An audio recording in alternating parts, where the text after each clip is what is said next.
Nuestro invitado de esta noche está aquí con nosotros el ex ministro, ex congresista, Jorge del Castillo. Buenas noches, Jorge. ¿Qué tal? Muchas gracias. Antes de entrar al tema de Patricia Benavides, de quien eres abogado y que hoy ha sido noticia en todas partes, quería pedirte brevemente tu opinión sobre este caso que acabamos de mostrar. Mira, es penoso por el Congreso, es penoso por Acción Popular, ¿no? Porque no merece, digamos, esta presencia, que como hemos visto, una actitud es un poco destemplada, chabacana, ya no sé cómo llamarla, ¿no? Y lamentablemente no es el único. Entonces ahí tenemos un problema. Esas malas imágenes perjudican a la integridad del Congreso y a la totalidad de la política finalmente. Así son los políticos. Entonces, por eso es que yo siempre distingo el político de Estado del politiquero y el politicastro. Claro, pero esto que acabamos de ver no es un político. No, ¿qué va a ser? De ninguna manera. Estará, pues, de politicastro. Y en el caso de él y de sus compañeros llamados niños de Acción Popular, una lástima por la figura de Fernando Belaúnde Terry, habría, como comentábamos fuera de cámaras, que acudir a Darwin para explicar su existencia y no a Darwin Espinosa, ¿verdad? A la teoría de... A la teoría de la evolución. El origen de la especie. ¿Qué tipo de primates hemos escogido para el Congreso? Bueno, y no es ofensivo, porque todos somos primates, por si acaso. Claro, pero no es Homo sapiens, ¿no? Bueno, esa es otra discusión. Ok, pero lo grave es que, y esto que sirva de lección a la ciudadanía, para que cuando elija bien. Puedes escoger un partido y dentro de ese partido puedes escoger a quien mejor califique. Y eso, para eso hay que informarse mínimamente. Pero vamos de elección en elección, ¿no? Y siempre jalamos. Y cada vez peor. Sí, claro. ¿No? Por eso tiene que haber un punto de inflexión de la gente, ¿no? No se puede votar por votar, porque bailas, porque cantas, porque tienes plata. No. Hay que votar por alguien que tenga idea clara de qué hacer con su región, con su provincia y con el país, ¿no? En fin, creo que si se hace una buena cruzada nacional en ese tema, algún terreno se puede recuperar, poco a poco. Bien, vamos a entrar entonces al tema de su defendida. Pero antes permíteme, Beto, agradecerte en nombre de miles de apristas que hemos visto con gran añoranza, ¿no? Las notas que tú has puesto sobre Alan, ¿no? Ha sido muy importante, todo el partido lo ha seguido realmente, ¿no? Nada que agradecer, Jorge. Muchas gracias, y la entrevista con Carla fue estupenda, y por supuesto los recuerdos que tú has puesto le han puesto otra vez la piel sensible a todos los compañeros. Carla dice en la entrevista que Alan trataba de que yo fuera alanista, pero siempre fui carlista. Y tú sí has sido el gran amigo de Alan durante décadas. Creo que te puedes jactar de esa alegría, de eso, ¿no? Hace muchos años hicimos un encuentro con Alan en Bogotá. Fue la primera vez que lo vi en mi vida. En un café librería. Oma, ¿no? Yo libros. Contigo conversamos para el viaje. Sí, claro. Esa vez fue muy interesante. Y Oma, no me has hecho Oma. Claro, Oma Libros se llama. En la carrera... Ya que calle ya no me pierdo, me acuerdo. Pero fue la primera vez. Carrera le llaman. Claro, pero esos son los momentos en los que uno sabe cuántos amigos le quedan, ¿no? Los exilios, las persecuciones, las cárceles. Y tú has sido amigo de Alan en los días duros, que creo que es donde uno realmente ve cuántos le quedan. Muchas veces no caben en los dedos de una mano, ¿no? Yo recuerdo cuando hubo un rum de golpe de Estado, ¿te acuerdas? Pasaron los aviones sobre la Plaza de Armas. ¿En qué año? Eso ¿Han habido tantos? Sí, estoy hablando del primer gobierno, ¿eh? ¿Qué sería? Pues el año, no sé, 87. Ok. Creo que yo estaba de alcalde en esa época. Entonces había una amenaza. Entonces yo fui a Palacio de Gobierno.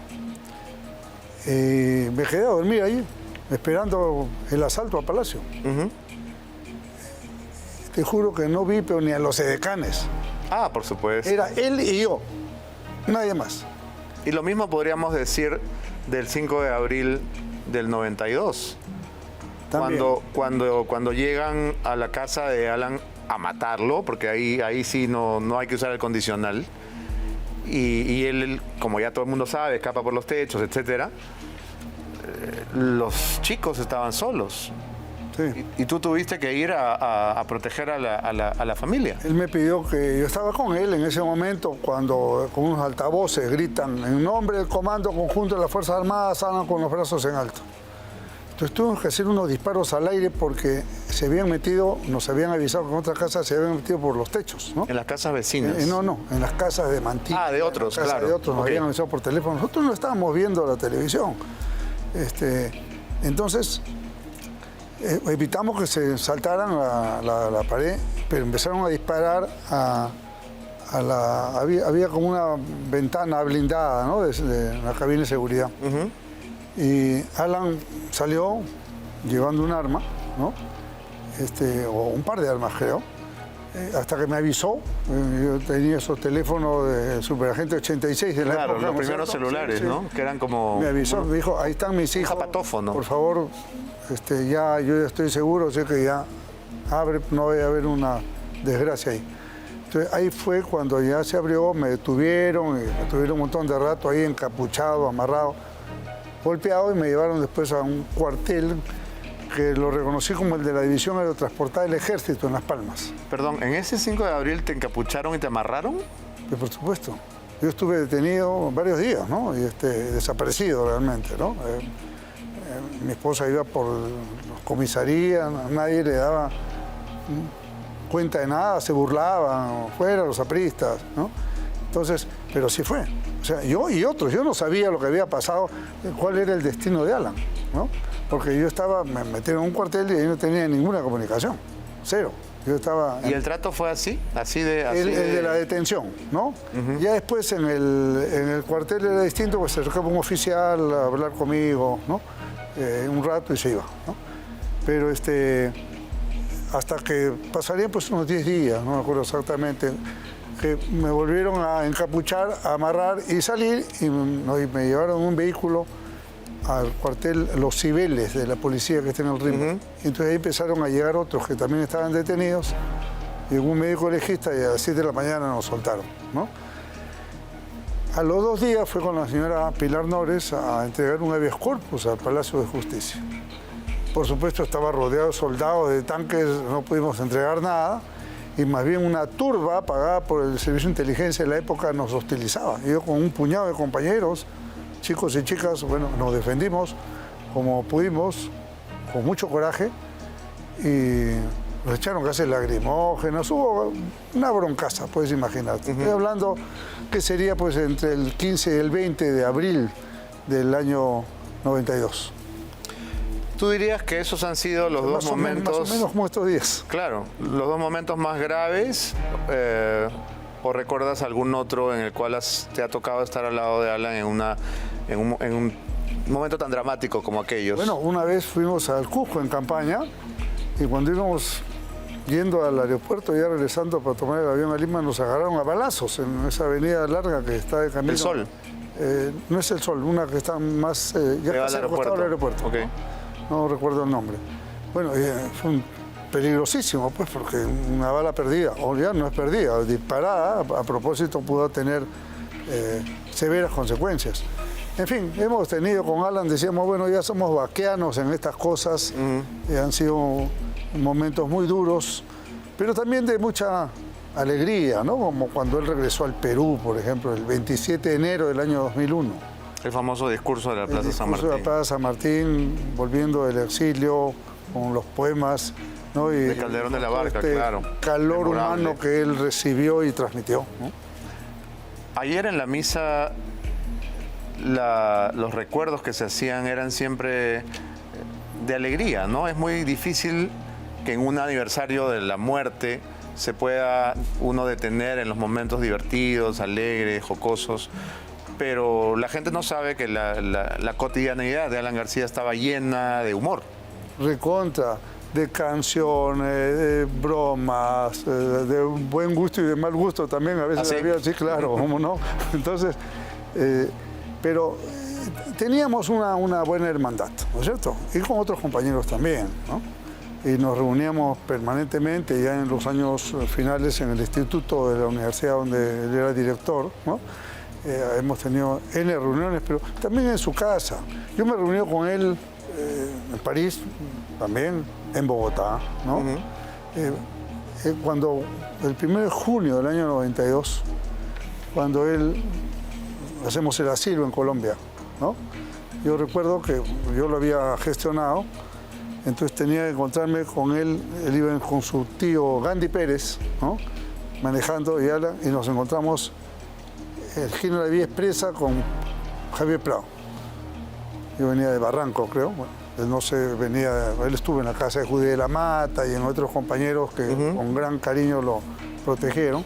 Pero venía con su tío, el hermano de su madre. Nos pusimos en caravana, yo adelante, y cuando llegué a la puerta de la embajada, ahí por Peset, por ahí queda, en San Isidro, llamé por teléfono, nos abrimos el garaje, yo me puse al costado, él entró y yo entré atrás. Nos recibió el embajador, Jaime Gutiérrez Plaza, el embajador de Colombia, muy amable, muy atento. Se comunicó con el presidente Gaviria y el presidente Gaviria le respondió de inmediato que el asilo estaba concedido, ¿no? Y que iba a mandar su avión. Cuando efectivamente mandó su avión, el avión creo que llegó como a las 3 de la mañana, 4 de la mañana. Y querían que el avión zarpara. Cuando yo ya estaba asilado y en casa, bueno, yo me fui a mi casa. Creo que dormí media hora y Alan me llama por teléfono. Me dijo, oye, quieren que nos marchemos ahora mismo en el avión, pero a salir de medianoche será para que nos agarre un francotirador en el camino, ni de vainas. Así es que nos vamos a aguantar hasta que amanezca. Entonces los pilotos colombianos que fueron hostilizados adujeron una falla en el avión para no despegar, ¿no? Y así nos aguantamos como hasta las 6:30, 7 de la mañana. Y un carro del embajador lo acompañó a Alan hasta el aeropuerto. Y viajamos en un avión. ¿Tú te fuiste a Colombia también? Sí, yo fui con él y con el compañero José, Pepe Flores, Rubiños. Fuimos los tres en un pequeño avión. Habían venido dos juristas colombianas, dos damas con un montón de libros, códigos, ¿no? A sustentar el tema. Bueno, y terminamos en Colombia, ¿no? Y nos recibió con mucho afecto el doctor Iván Duque, padre del presidente de Duque, que lo recibió con gran fraternidad Alan García todo ese tiempo. Cuyo hijo infelizmente se negó a darle asilo. No estuvo a la altura del padre. Qué pena. El padre era un caballerazo y el hijo, no me explico por qué rompió la tradición de asilo de Colombia que ya lo había demostrado con ella la Torre muchos años antes, ¿no? Me exigen entrar al tema de Patricia Benavides, pero yo no puedo dejar de preguntarte esto. ¿Qué es lo que más extrañas de Alan García? El liderazgo que él le ponía al país, la visión que él tenía del Perú, la claridad de sus ideas, su capacidad de rectificación hacia sí mismo. El segundo gobierno es enmendar una serie de fallas anteriores, ¿no? Que él las reconoció. Y él decía, son las anclas ideológicas, ¿no? Pero esto le permitió hacer un gobierno eficiente, que dio muchísimo trabajo a millones de peruanos, que les dio agua potable, luz, obras por doquier, hospitales, ¿no? Él estaba obsedido con reparar el error y hacer un gran gobierno. Por supuesto, y lo hizo. Tan así que los niveles de crecimiento económico del Perú en ese tiempo eran pues varias veces más de lo que es ahora. O sea, crecíamos 7, 8, 9%, pese a que en el 2008, segundo semestre, hubo una crisis económica internacional. No tenía que ver con el Perú, pero acá se manejó bien la cosa. Ernesto Carranza hizo un gran papel, ¿no? Y todo el equipo, el gabinete de gran estabilidad. Mira, yo el otro día comparaba en una entrevista, en el periodo de que Pedro Castillo creo que cambió 74 ministros, nosotros habíamos cambiado uno, ¿no? Entonces, éramos un equipo de ministros eficiente, ¿no? Y el presidente detrás de cada cartera mirando cómo hacíamos las cosas. Me has dado una respuesta política y yo te pediría también la respuesta personal. ¿Qué extrañas del amigo? Eso, la amistad, ¿no? El hecho que él me haya dado a mí la concesión de escucharme Y yo a veces le refutaba algunas cosas, como es natural, siempre a solas, nunca me atreví delante de terceros a pretender inventar nada, no, siempre él y yo. Y a veces me decía, ya vienes otra vez tú a fregarme con estas vainas, ¿no? Pero al final las aceptaba y las comprendía. Nosotros nos comunicábamos cuando no había chat, nada de estas cosas, pero sí había correo electrónico. Entonces nos pusimos unos seudónimos que jurábamos que nadie nos descubría. Entonces, ¿cuáles eran? Él era Perrón, ¿ya? ¿Perrón? Perrón. ¿Como sí. perro grande? Y sí, yo era Compay Gato, ¿ya? Porque hay una canción, hay una guaracha ¿Qué es eso? que dice, adiós Compay Gato, ¿te acuerdas, no? Ya, no es mi época, pero lo voy a buscar. Bueno, sí, búscala. No te tiras al suelo tampoco. No te hagas joven. Ya, pero, y cuando él regresó... Ahí está. Ahí está. Es que Martín es más viejo que Muy yo. inocente. Él le conoce. Ay, de mi compay. Y lo voy a matar por decirme gato. Acá hay gato encerrado. Linda canción. ¿Ves? ¿Y había un perrón ahí también o no? Claro. Cuando el perro es chiquito le dicen perrito y cuando es grande le dicen perrón. ¿Podemos llegar a esa parte, por favor? ¿Viene después? Sí.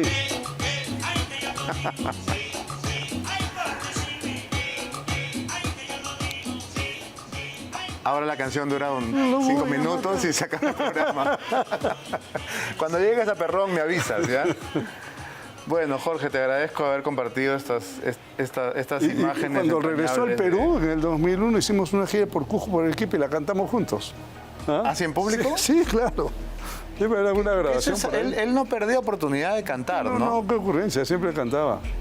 Y además, y esto es algo que hablamos con Carla en una parte de la entrevista que todavía no ha salido, me parece.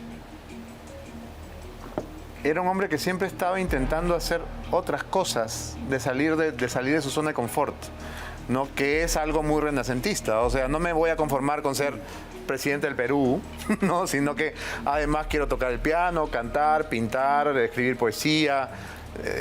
Estas inquietudes que ya no se ven, que ya no existen casi. Una época se le dio por leer la Biblia, por ejemplo, ¿cierto? Y después escribió Pizarro, ¿no? Aprendió chino. Cuando vino el primer ministro, le habló en chino y Xi Jinping lo mira. ¿No? ¿En serio? Pero por supuesto. ¿Ah? No, sí, escribió sobre Confucio, ¿no? Claro, que lo presentó ahí en la beneficencia en el barrio chino, ¿no? Alan era un hombre muy simpático, ¿no? Muy culto. Probablemente uno de los presidentes más cultos que hemos tenido en este país. No tenga duda, quizás el más, ¿no? Quizás. Quizás el más. Y también muy eficiente en su gestión. Y lo demostró. Porque uno podía estar comiendo, qué sé yo, unas menestras, una fabada asturiana. Y él podía hablar una hora de la fabada, ¿no? O de las lentejas o de lo que fuera. Le vino el rey de España, una recepción en Palacio de Gobierno. Y Alan se pegó un discurso que le contó toda la historia del rey de España que de repente él ni sabía. Le dio una cátedra de España al rey de España. ¿Qué te parece? Fantástico. Y al de China ni te digo. Bueno, ¿qué hacemos con el programa? ¿Llegaron? Un perrito. Ahí está. ¿Ya ves? Ahí está. Bueno, Jorge, vayamos a la política. Hoy Patricia Benavides ha declarado que el informe de la Junta Nacional de Justicia es una venganza de quienes buscan controlar la Fiscalía. Escuchemos. Hoy tienen ustedes un informe exprés hecho a la medida de los intereses políticos que lograron mi suspensión y ahora quieren mi muerte funcional. Sí, el informe de la instructora Tello expresa la venganza y el odio de quienes encontraron en mí el obstáculo para controlar el Ministerio Público. Ya lo he dicho, no fui, no soy, ni seré un peón de nadie. Nunca iba a permitir que el Ministerio Público sea la chacra del poder político o mediático. La señora Tello ha usurpado la función fiscal y jurisdiccional. Lo repito, ha usurpado la función fiscal y jurisdiccional. Buenos días a todas y a todos. A la doctora Benavides, le pregunto si la doctora Revilla fue la única fiscal en esa área que fue removida por baja productividad. Que diga si fue la única o hubieron otros, nada más. Es que mi respuesta va a eso, doctora. Va directamente a eso. Doctora. Ya, y no le estoy recordando el derecho a la defensa. No, es que mi respuesta va a ello. Le estoy diciendo que mi objetivo era carga cero, por eso sabemos, es que disculpe, doctora. es que déjeme hablar, doctora. Le pediría al señor presidente que me deje manifestar y comunicarle que efectivamente al inicio sí, y la respuesta y la respuesta va a ser puntual. Es que si me deja hablar va a ser puntual. ¿Usted cuándo tomó conocimiento que la doctora Revilla investigaba a sus dos hermanas? ¿Cuándo tomé conocimiento? Por la prensa, que siempre desde que inició mi gestión no me dejó un solo día de respiro. Todos los días era de informar que por el tema de haber sacado a la doctora Revilla. Ya, cuando usted removió a la doctora Revilla por las causas que nos ha manifestado, baja productividad, ¿usted sabía que ella investigaba a su hermana? ¿Puede precisar la pregunta, doctora? Sí, cuando usted removió a la doctora Revilla, ¿usted sabía que ella investigaba a su hermana Egma? Sí, cuando fui nombrada como fiscal suprema, una de las preguntas que me hicieron en mi entrevista personal fue si yo, estando en el cargo, podría haber alguna interferencia en los procesos, que lo cual, y lo digo y lo ratifico, jamás interferiría en ninguna investigación de ningún familiar. Bien, la verdad es que hasta ayer parecía improbable que la fiscal Benavides fuera destituida y sin embargo en este momento es una posibilidad real. El hecho de que la señora Tello de Ñeco y el señor Vázquez hayan regresado a pesar de estar inhabilitados por el Congreso es un factor gravitante que hace, digamos, más factible esta posibilidad. Yo creo que esa posibilidad siempre ha estado, ¿no? Inclusive, acuérdate, Beto, que la suspendieron el 6 de diciembre en una cosa super flash, ¿no? En una semana. Y ahora en una semana también la quieren destituir. Y por supuesto con la doble vara, ¿no? Mientras nosotros pedimos una reconsideración, pasan 4 meses, no la resuelven. En cambio, una semana para destituirla.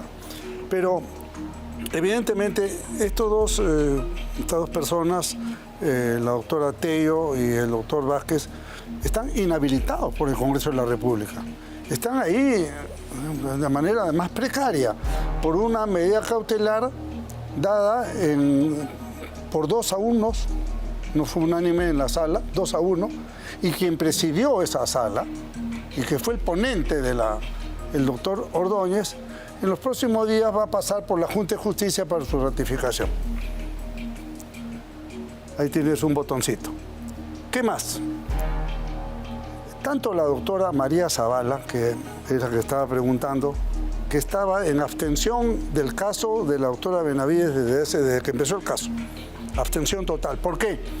Porque tenía una hija que era fiscal y era amiga de la doctora Zoraida Ábalos, que es, digamos, tiene una enemistad severa, grave con Patricia Benavides.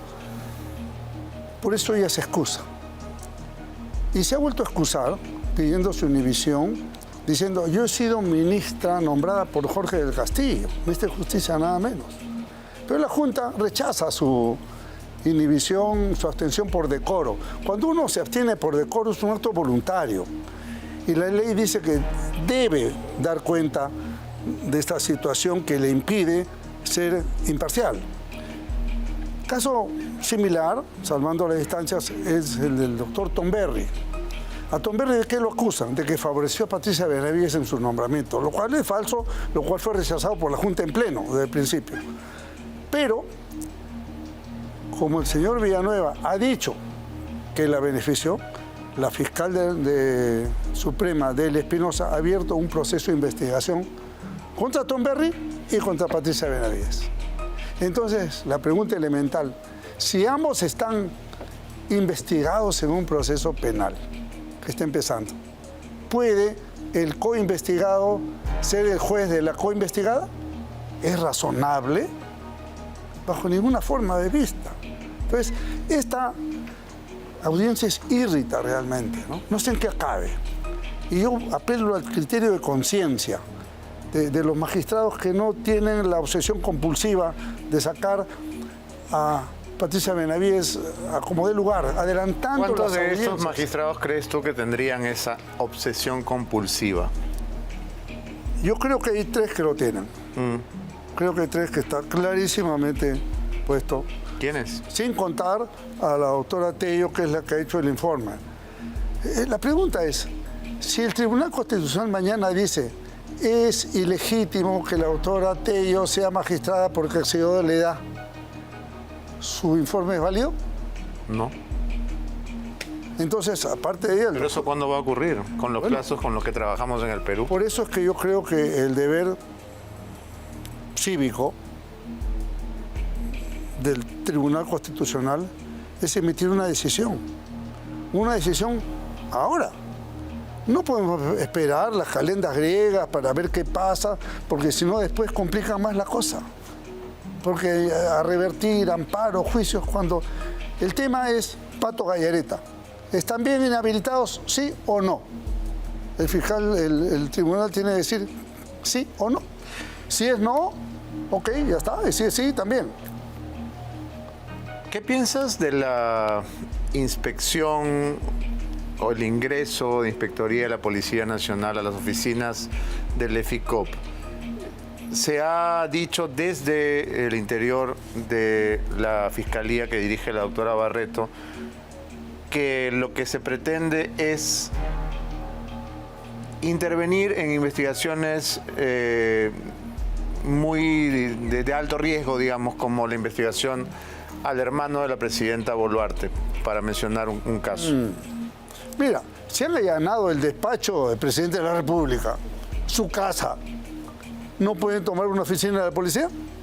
La propia policía, con fiscales, por supuesto. Esto es una garantía. Me parece absurdo, ¿no?, de que se pretende impedir una cosa así, más aún cuando esta dependencia es la que más dinero maneja en toda la Policía Nacional. En planillas secretas. ¿El equipo especial? Sí, claro. Por supuesto. Tienen recursos superiores a los que puede tener cualquier... ¿Manejas cifras? No al tengo respecto? cantidad, ¿No? no tengo cantidad, sinceramente. Pero se sabe que esto es así. No hay intocables, no tiene por qué haber intocables. Se ha hecho muy mal la doctora Barreto a salir, que hay corrupción en la policía, o sea, una serie de consideraciones sumamente ofensivas, ¿no? Bueno, pero la doctora Barreto ha rechazado el pedido de inspectoría. Es decir, no les ha dejado. ¿Ella qué autoridad tiene para rechazar el pedido de auditoría? ¿Quién le ha dicho que ella tiene competencia para eso? Será su opinión personal en todo caso. Pero ella pertenece a una institución jerarquizada. Es una investigación administrativa interna de la policía, sí, en la cual el Ministerio Público no tiene nada que ver. No tiene nada que ver y que puede pedir el auxilio de un fiscales para verificar una prevención de delito o algo por el estilo. Supongo que lo harán así, pero en todo caso me parece que es el derecho de la institución policial de cuidar bien sus recursos y la aplicación de las normas, ¿no? Si es que, en fin, estamos ante una situación que, y cuando decimos que es un tema político, yo ahora le dije al doctor Falconi, que estaba sentado al extremo, que se ha incorporado hace poco, le digo, esta es la misma estructura política que impidió que usted, doctor Falconi, ingresara a esta Junta de Justicia durante más de 3 años. Tú sabes que lo eligieron, él estaba en 5º lugar. Y cuando estaba listo para jurar con banda contra él, no, usted ya no puede. Y lo dejaron en el aire. Tuvo que hacer un amparo y estar al tribunal constitucional y puede... Tardó 3 años. Sí, 3 años. Entonces ahora entra para cumplir su mandato y lo hace con decoro, en fin, correctamente. Claro, a la gente diría, y va a estar hasta fin de año nada más, porque ahí termina el periodo. Pero creo que lo ha hecho correctamente porque lo ha hecho de dignidad. Entonces, estas son articulaciones de gente que perdió el poder en el Ministerio Público, en la Defensoría del Pueblo, en el Tribunal Constitucional y se han propuesto recuperarlo. El primer peldaño, el Ministerio Público. Entonces, podrá haber errores, lo que sea. Pero mira una cosa muy importante, Beto, que además esta es la prueba central de lo que se le quiere imputar a Patricia Benavides. Dicen, ¿por qué removió a la doctora Revilla? La doctora Revilla es una dama correctísima, muy decente, no está en discusión ese punto. Entra Patricia Benavides y pide una evaluación de un montón de fiscales, 20 y tantos, y 2 adjuntos supremos. Uno de ellos era la doctora Revilla. Hay un informe que es una dependencia técnica que dirigía un señor Cartolín. 47% de rendimiento de producción, por debajo del 50% que se había puesto. Ese es el motivo del cambio. Ella nunca le ha pedido a la doctora Revilla, oye, usted ayuda a mi hermana, o por favor, denos la mano. No, eso no existe. Cartolín lo citaron a la Junta de Justicia para ver si decía que esto estaba trafiado. Él se ha ratificado en la veracidad de su informe y de la Fiscalía lo han despedido, ¿no? Entonces, para salir de dudas, nosotros le decimos a la Junta de Justicia, haga usted una auditoría, un peritaje del informe, para ver si el 47% es correcto. No han querido hacerlo. Han adoptado una serie de pruebas entonces, pero esa no la tocan. Hoy día hemos entregado nosotros un peritaje de parte diciendo esto está correcto. Bien, Jorge, el tiempo nos ha vencido con largueza. ¿Me permites solamente una pequeñísima cosita, Beto? Sea breve, por favor. Muy breve. Tú el otro día informaste que Patricia Benavides había viajado a España 4 veces a reunirse con el señor Fernando Pasos. No dije a reunirse. Bueno. Dije que era curioso o interesante, pero hubiera viajado 4 veces. Entonces, y leí algunas de las invitaciones, pero no hay invitación para cada viaje. Mira, vea, te puedo asegurar que el doctor Benavides, este señor, ni lo conoce. Y cuando ha viajado, ni lo ha visto. Tiene nada que ver. ¿Te consta? Me consta. Y creo que él mismo ha pedido una rectificación. ¿Cómo te puede constar? Porque yo confío en la palabra de una dama de entonces no te consta, le crees, es distinto. Bueno, pero ¿a ti te consta? No, yo he preguntado, no he Por afirmado. eso te estoy respondiendo. Y entiendo, me han informado que este señor Pasos, a quien yo tampoco conozco, ha mandado una carta a ti diciendo que eso no es cierto. Ha mandado una docena de cartas. Bueno, ok, pero... no nos reciben en España, manda cartas. ¿no? Lo que queda es que ese hecho no es veraz. Bueno, ¿okay? Te agradezco. A mí te agradezco a ti la tolerancia. El haber compartido las historias. Y compay gato. Del perrón y el compay gato. Tenemos que hacer una pausa, pero cuando regresemos...